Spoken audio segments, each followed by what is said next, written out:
Okay, I've got a piece of HornStone here. I'm gonna try to get it thinned down. It's pretty thick right now. So I'll try to take some large flakes, especially like right here, come across that ridge and help thin this thing down. So I'll just use my solid copper boppers to do that.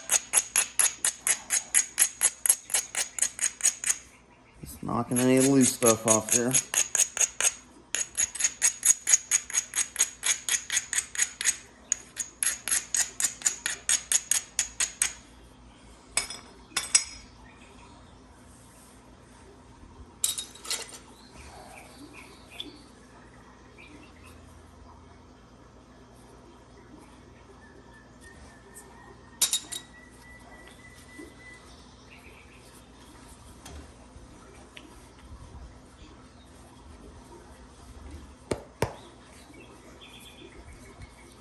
First thing I've hit all day, so it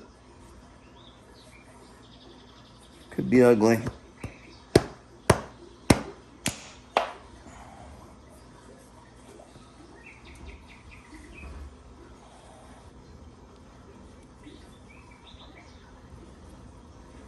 Some pretty stuff. This is a beautiful rock right here.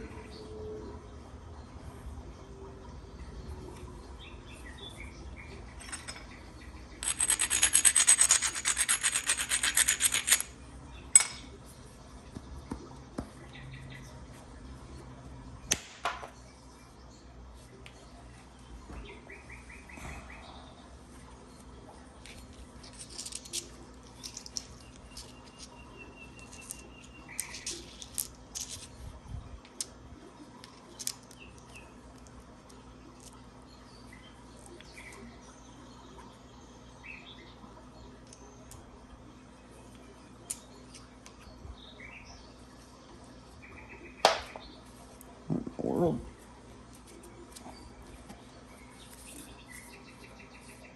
I kind of like doing that every once in a while, putting my flakes back on there when they come off intact, and just, you know, take your time to see what force you're using, how much, especially when you're working a new rock. Takes a little getting used to the tensile strength of the stone.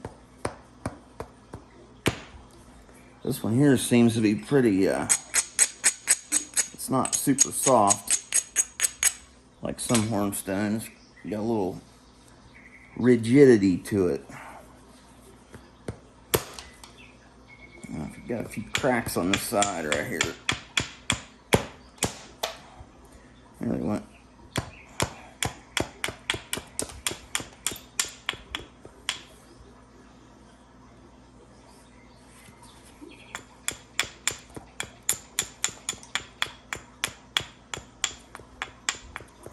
You're trying to drive that mass off there, you want a pretty steep bevel on your platform, so you can really get a hold and bite a hold of that edge and peel this flake here off.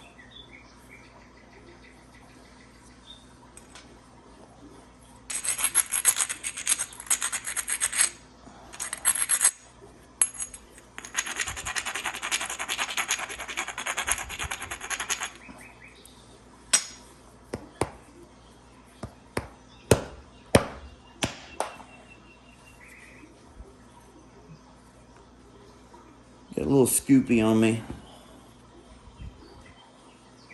That's all right. We still removed the mass we wanted to get.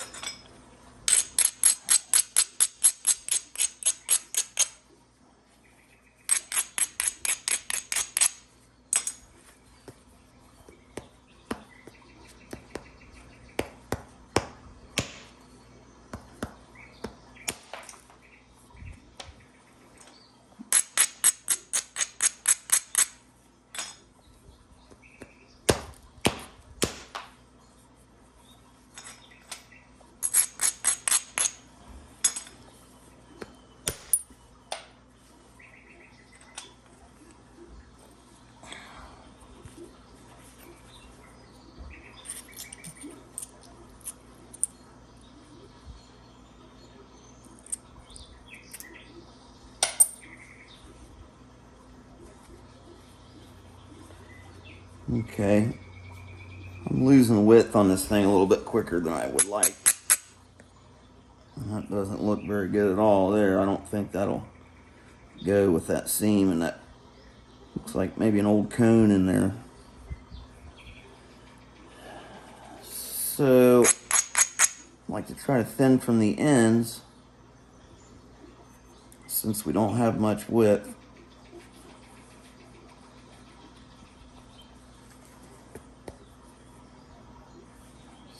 So it looks like most of the mass that we need to remove is up here on this end of the point. So I'll bevel down the end here and shoot a couple across through there. I'm going to try to take one from the corner here first. Might be able to get some of it from right there.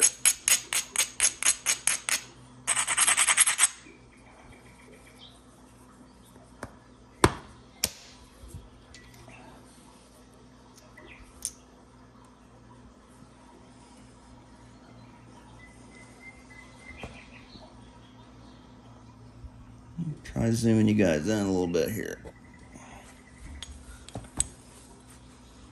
If I can stay in the frame.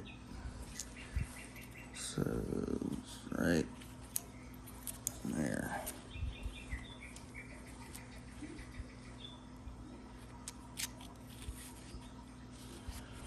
I'm gonna have a hard time staying in the frame with that. I'll try to get close as I can here. Playing around with new views and angles.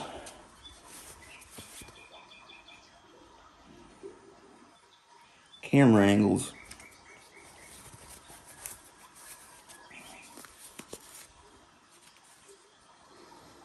Might even get a little birdie out of that one. Set him up there.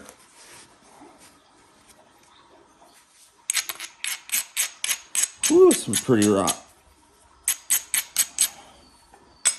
I like to have a truckload of this stuff.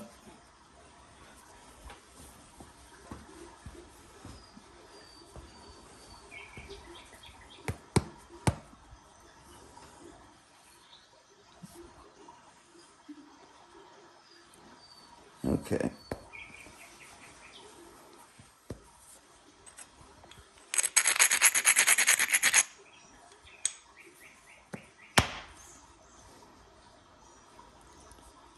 Didn't have enough juice on that one.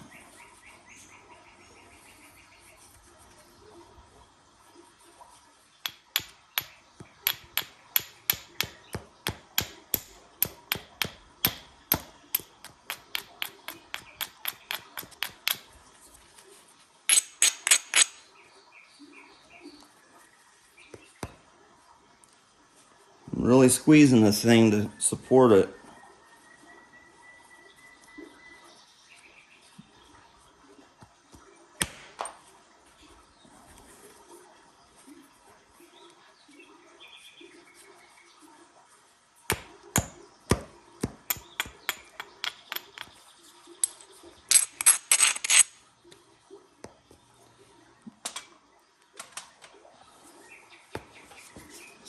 That's pretty tough. I'm going to step up to a little bit larger copper billet.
That was a good one.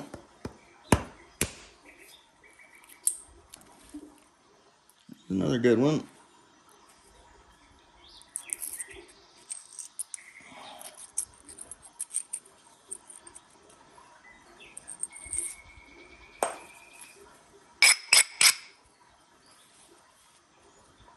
See, stepping up to that little bit heavier billet really helped those two flakes go, I do believe.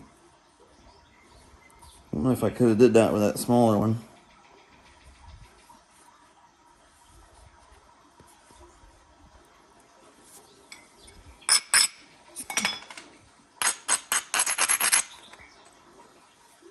This is kind of risky business just because of these contours, because of this thing here more than anything.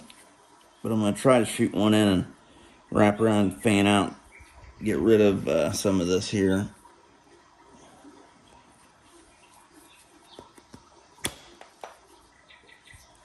Yeah, that was nice.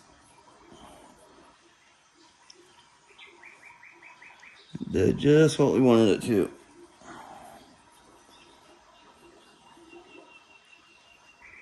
Okay, so we still got a little bit of a belly going on down here. Got a hump on this end. I need to clear those step fractures off of there.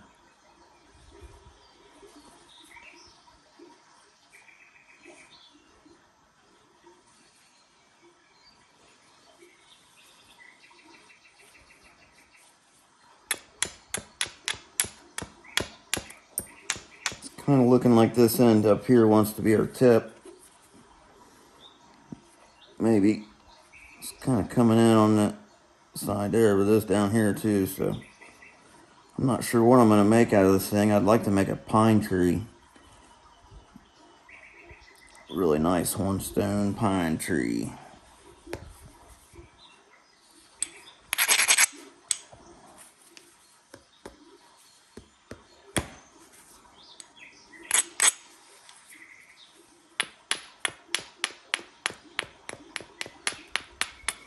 Just raising that edge just a little bit.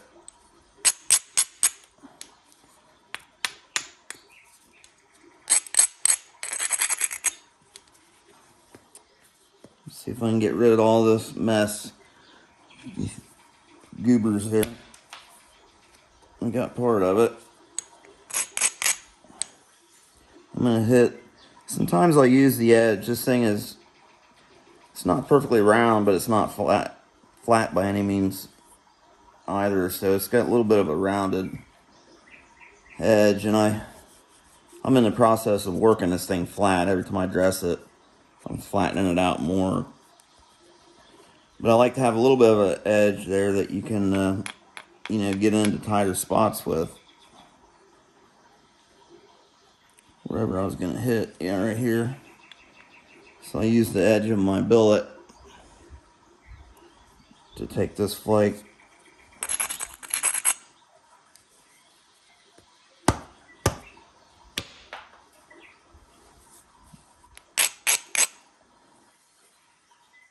Now I got a real nice ridge here. I can drive that sucker home.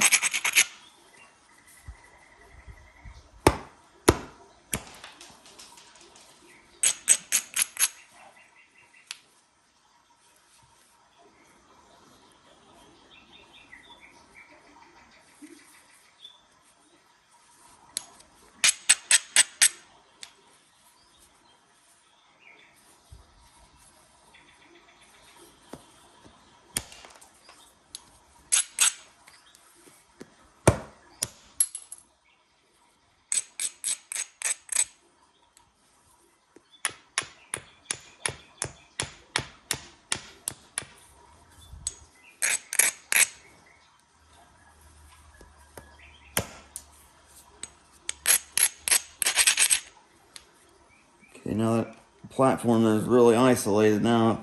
It's a little bit too steep, but I think I can still make it work. Same thing, I'll catch it with the edge.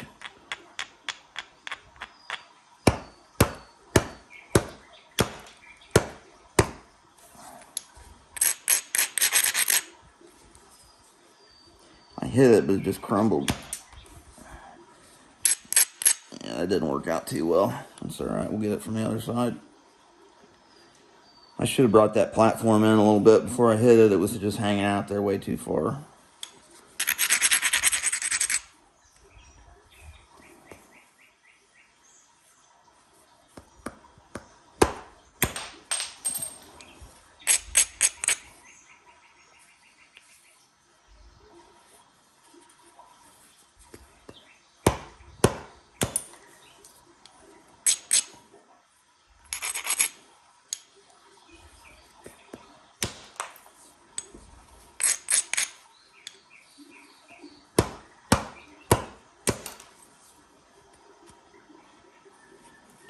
Some tough stuff right in there.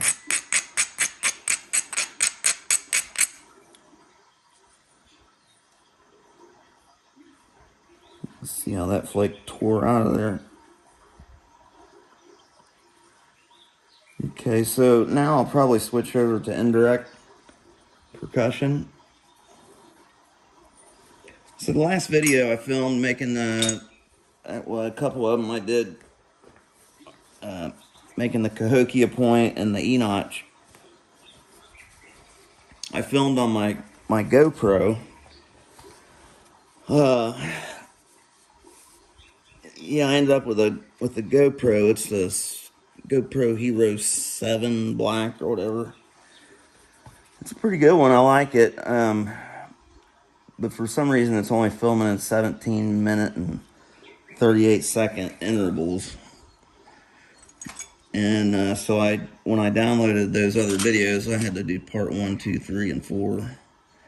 But I'll figure out how to fix that. I'm filming now on my iPhone to see if there's a difference in quality, and I changed things up a little bit. I've got another light here over my left shoulder. I've got a rig going on here. If you could see it, you wouldn't believe it. Looks like I ought to be selling hot dogs out of it or something. Knapping station on wheels.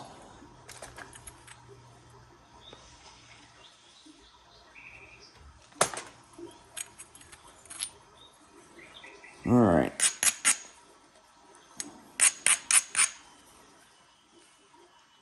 Get my stuff together.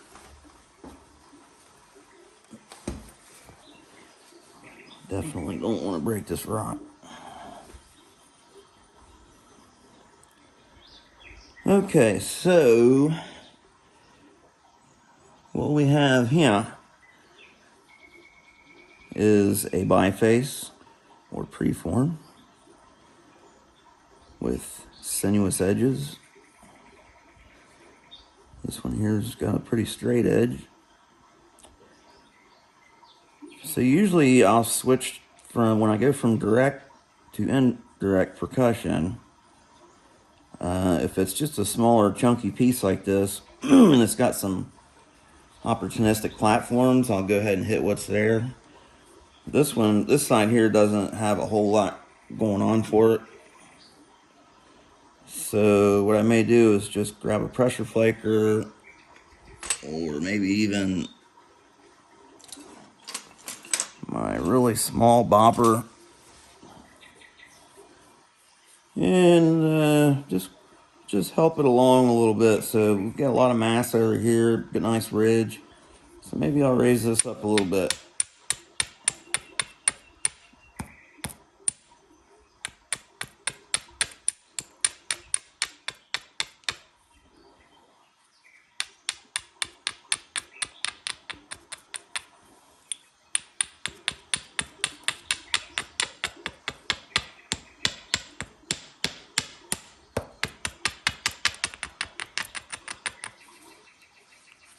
Okay.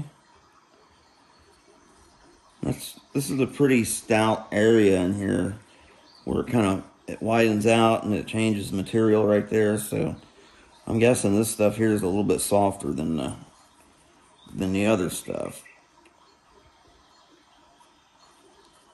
So we'll just isolate it a little bit, just relieve it. Took a little flake on the one side of it and relieved that a little bit. Now we'll grind down this way. Got us a nice platform there.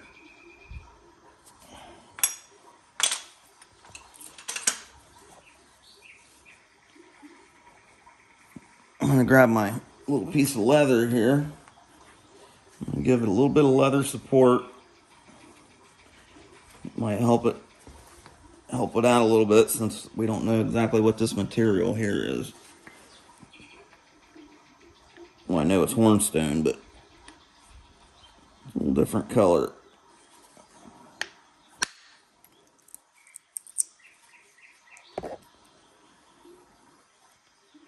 Okay, so that was good. Working on a nice contour there. I'll take another one here to blend this, and maybe then send a couple in from the base.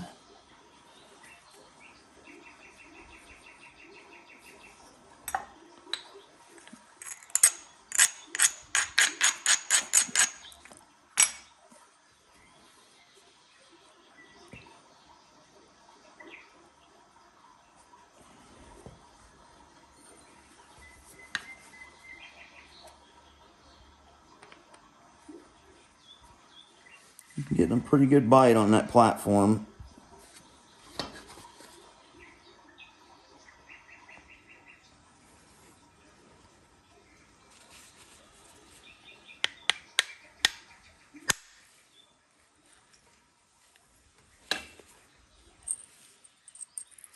You see how that flake rolled over into that depression? There was a low spot on the side of that flake there when I sent it in. It tore out there. A lot of times they'll go down in that area and step. They'll break off. This one didn't step, but you can see it was under stress and it tore out right there. That slowed that flake down, I'm sure, that tearing. It probably would have went a lot better. That's a perfect example of what not to do. How should I have avoided that? How could I have avoided that? By pressure flaking or taking a flake, a small flake here, and just nipping this off and moving my ridge over a little bit and getting it in line with the mass to be removed. That would have solved that problem. We gotta get her thinned down now.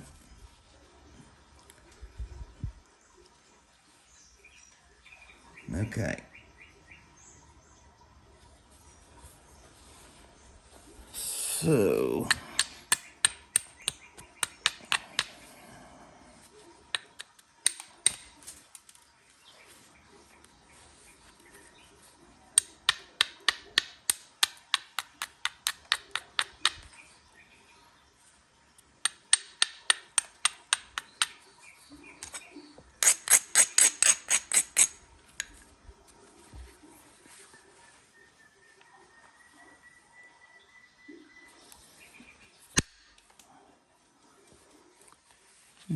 trying to put a lot of inward on that one, and it wasn't having it.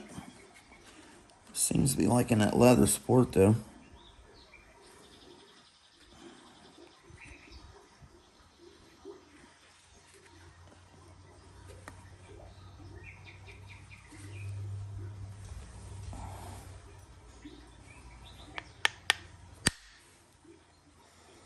This is weird. I got cameras and lights and having trouble swinging.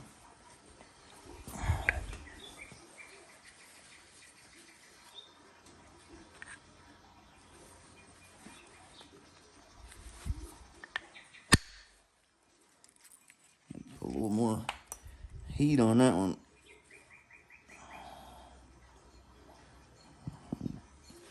Let's try this over here again.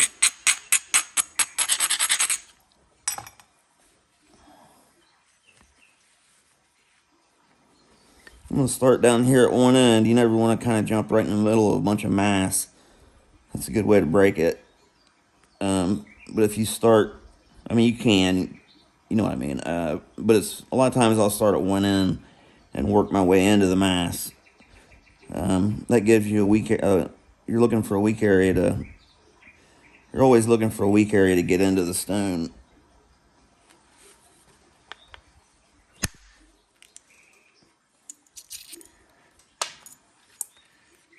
Stepped a little bit in there. I felt it kick. If I had a little bit of back edge support on that, that thing would have feathered right out.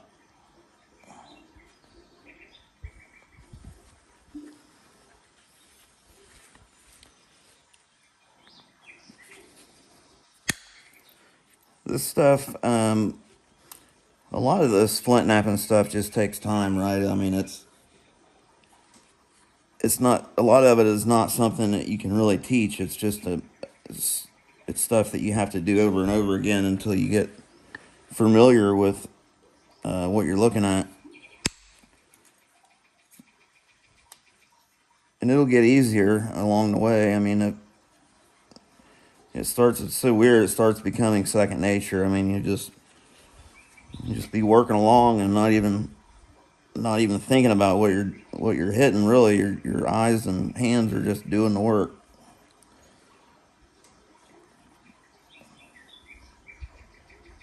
But it takes a while. I'm still not quite there. I'm still figuring stuff out. But you have to be able to recognize a good area to strike, you know. And you have to know what that looks like to begin with, so you can prepare it that way. Or you can just do all random, kind of like I'm doing right now. Just hit whatever's there available.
I'm gonna try to direct this flake into here and try to thin some of that out a little bit.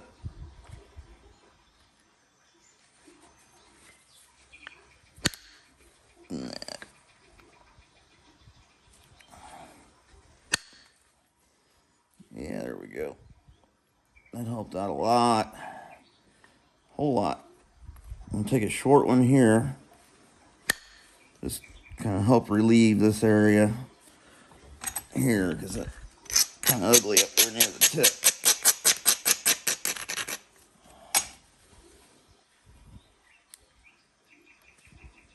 Just barely catching a bite of that edge there.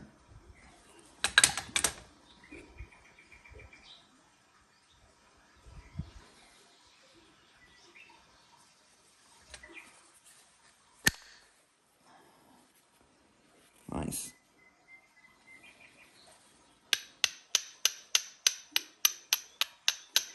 This is all excess material here, but I want to definitely want to use that ridge to run a flake in there before I go ahead and get rid of it.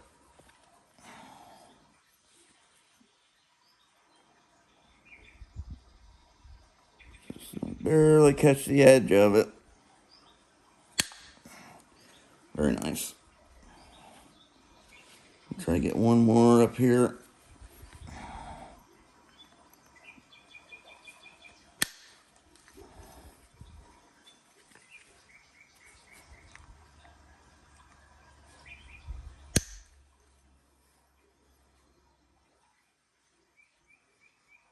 Gotta be real careful when you're hitting on the very tippy tip like that, because it will break. Faux show.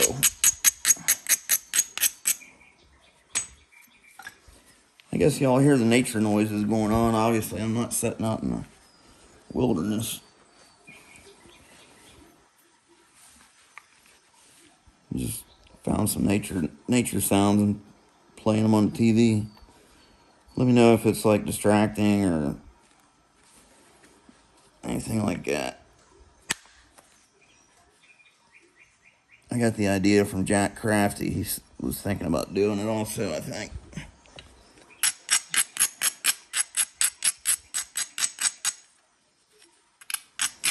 Oh, Mr. Jack Crafty, Patrick. That's my sensei. Been watching him since the very beginning. I still watch everything he puts out.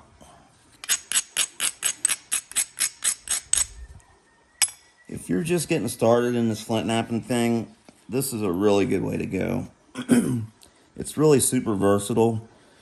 I mean, you can make a lot of different point types, and you can do a lot of different stuff with just the under the knee copper indirect or steel or whatever you're using.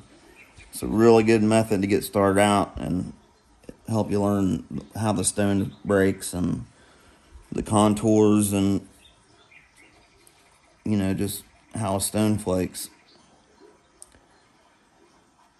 And you know, the physics are the same, I guess, all with the conchoidal fracture and stuff, but you'll see with different materials, they don't all flake the same, that's for sure.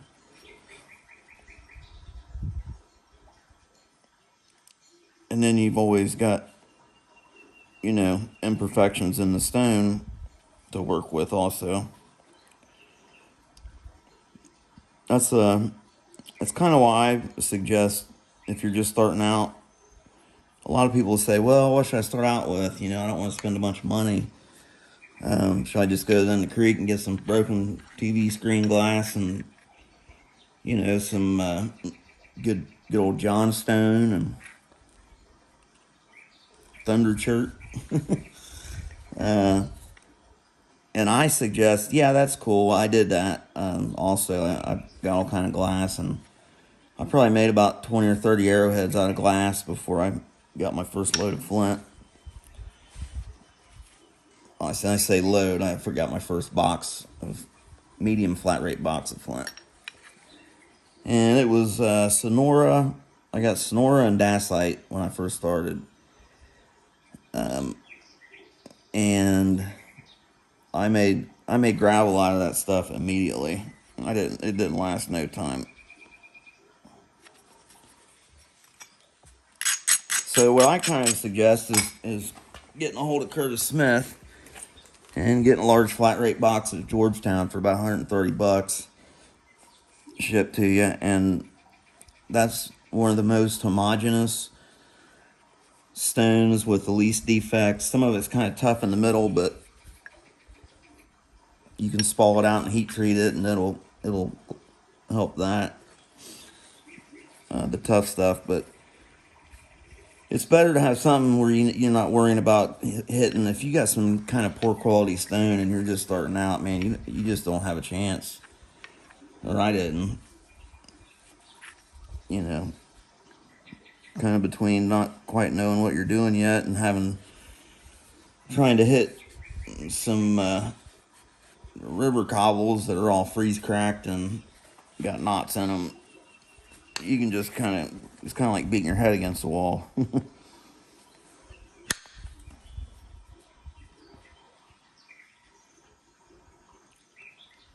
Man, I've been wanting to make a replica of I had a piece, and this was found, a piece that was found in a field where I find a lot of early archaic stuff. And I'm ashamed to say it, I don't know where it is. nowadays, but it was a like an early archaic side notch. The base was ground. It was kind of big sandy-ish, but it had a kind of a thin. The ears were down low on it and just had a thin square base, and it came up and was rounded, and it had beautiful parallel flaking on it across both sides. I found that in a field where I found my only Clovis stuff. I found three Clovis pieces in that field.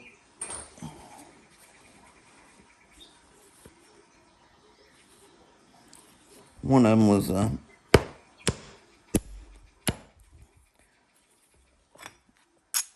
actually I got it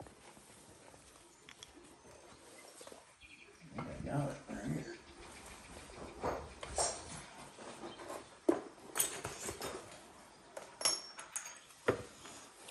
This is one of them.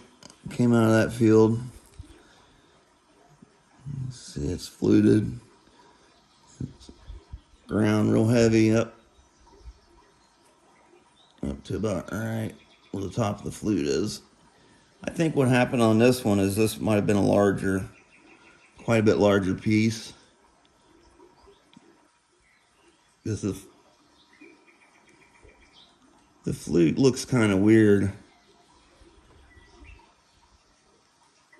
We can see that patina on there, huh? It's shining. I think like this was the surface of the flute, and it was reworked down quite a bit because it's not really concave like you would expect. I mean, it's worked down. You can see where they struck the nipple there and stuff.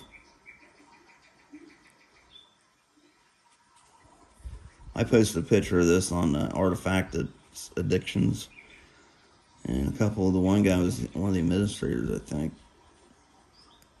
No, that's not a Clovis. That's just a thinning flake. Yeah, it's a thinning flake, but with those edges being ground like that, this thing's got an impact fracture on the tip,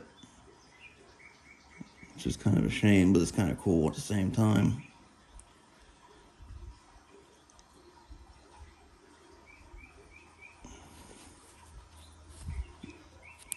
So, anywho, I figured I'd show you that. So, yeah, I really would like to try to make a replica of one of those. That might not be a bad thing to do with this piece here. What I did with it.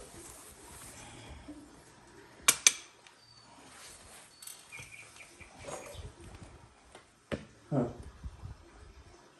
Did you put it in the box? Sure did.